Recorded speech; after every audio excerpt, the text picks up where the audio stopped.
یہ اقوام متحدہ ہے جہاں پر دنیا بھر کے امن، ممالک کی سالمیت اور موسمیاتی تبدیلیوں جیسے کئی اہم موضوعات کے اوپر دنیا بھر کے سربراہان سر جوڑ کر بیٹھتے ہیں۔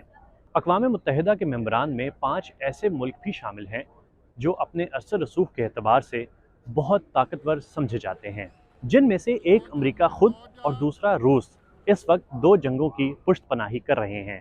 اقوام متحدہ کا قیام 24 اکتوبر 1945 کو ہوا، جب دنیا پہلے ہی 2 عالمی جنگیں دیکھ چکی تھی۔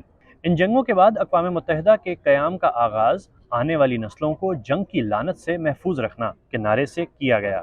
اپنے قیام سے لے کر اب تک اقوام متحدہ سیکیورٹی کونسل کے ذریعے 70 امن معاہدے کروا چکی ہے، جن میں کمبوڈیا، ایل سلواڈور، گواٹے مالا، موزمبیق، نمیبیا، تاجکستان سمیت دیگر ممالک شامل ہیں۔ اقوام متحدہ کا ذکر پاکستان میں اکثر کشمیر کے حوالے سے کیا جاتا ہے، کیونکہ پاکستان اور انڈیا کے مابین کشمیر کو لے کر کافی کشیدگی بھی رہی ہے، مگر اقوام متحدہ دونوں ممالک کے مابین اس دیرینہ تنازع کو حل کرنے میں ناکام رہی ہے، اور لگتا یوں ہے جیسے اقوام متحدہ یا تو اپنی طاقت آہستہ آہستہ کھو رہا ہے اور طاقتور ممالک اس ادارے کو محض دنیا میں امن کے گیت الاپنے کے لیے استعمال کر رہے ہیں۔ کشمیر کی طرح فلسطین میں بھی اسرائیلی جارحیت اور ظلم پر اقوام متحدہ میں اسرائیل کے خلاف کئی قراردادیں پیش کی گئیں، مگر امریکہ کے اسرائیل کے حق میں ویٹو سے اقوام متحدہ کو ایک طاقتور ملک کے آگے گھٹنے ٹیکنے پڑے۔